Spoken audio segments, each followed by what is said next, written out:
Hello guys welcome to my channel. बंधुरा आजकेर भिडियोते आलोचना करब कोन विटामिन बेशी खेले किडनीते स्टोन हय।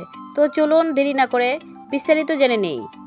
शरीरेर जन्य विटामिन डी अत्यंत गुरुत्वपूर्ण कारण एटी हाड़ेर सुस्थता बजाय राखे एवं क्यालसियामेर शोषण नियंत्रण करे। तबे अतिरिक्त विटामिन डी साप्लिमेंट ग्रहण करले विपद होते पारे। गवेषणा बोलছে अतिरिक्त मात्राय এই ভিটামিন গ্রহণ করলে কিডনিতে পাথর তৈরি হওয়ার সম্ভাবনা বেড়ে যায়। সত্যি কি তাই? জেনে নিন সত্যটা। কিভাবে ভিটামিন ডি বাড়ায় কিডনির ঝুঁকি? তো চলুন জেনে নেই। ভিটামিন ডি এর প্রধান কাজ হলো শরীরে ক্যালসিয়ামের মাত্রা ঠিক রাখা। কিন্তু অতিরিক্ত ভিটামিন ডি গ্রহণ করলে শরীরে ক্যালসিয়ামের মাত্রা অতিরিক্ত বেড়ে যায়, যা প্রস্রাবের মাধ্যমে বেরিয়ে না গেলে কিডনিতে পাথর জমা হতে থাকে। এভাবেই ক্যালসিয়াম অক্সালেট বা ক্যালসিয়াম ফসফেট পাথর গঠিত হয়, যা কিডনির কার্যক্ষমতা নষ্ট করতে পারে। এবার জেনে নেব অতিরিক্ত ভিটামিন ডি গ্রহণের ঝুঁকি কী কী। 1. কিডনিতে পাথর। অতিরিক্ত ক্যালসিয়াম জমা হলে কিডনিতে পাথর তৈরি হতে পারে। 2. Hyper calcaemia. রক্তে অতিরিক্ত ক্যালসিয়াম জমে গেলে বমি, দুর্বলতা ও বিভ্রান্তির মতো সমস্যা হতে পারে। 3. Kidney failure. দীর্ঘদিন ধরে বেশি মাত্রায় ভিটামিন ডি গ্রহণ করলে কিডনির কার্যকারিতা কমে যেতে পারে। 4. হাড় দুর্বল হয়ে পড়া। অনেকেই মনে করেন ভিটামিন ডি বেশি নিলে হাড় শক্তিশালী হয়, কিন্তু মাত্রাতিরিক্ত গ্রহণ করলে হাড় আরও ভঙ্গুর হয়ে যেতে পারে।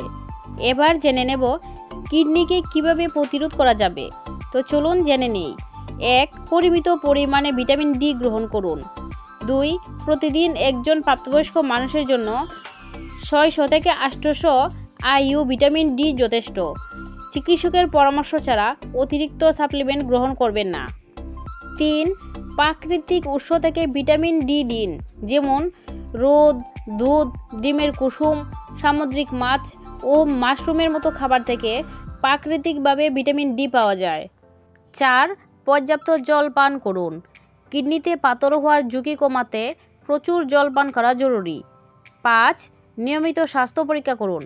রক্ত ও কিডনি পরীক্ষার মাধ্যমে শরীরে ভিটামিন ডি ও ক্যালসিয়ামের মাত্রা ঠিক আছে কিনা তা নিশ্চিত করুন। 6.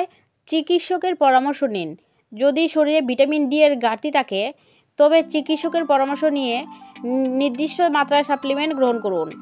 অযথা অতিরিক্ত ডোজ গ্রহণ করলে কিডনির সমস্যা সহ অন্যান্য গুরুতর পার্শ্ব প্রতিক্রিয়া দেখা দিতে পারে।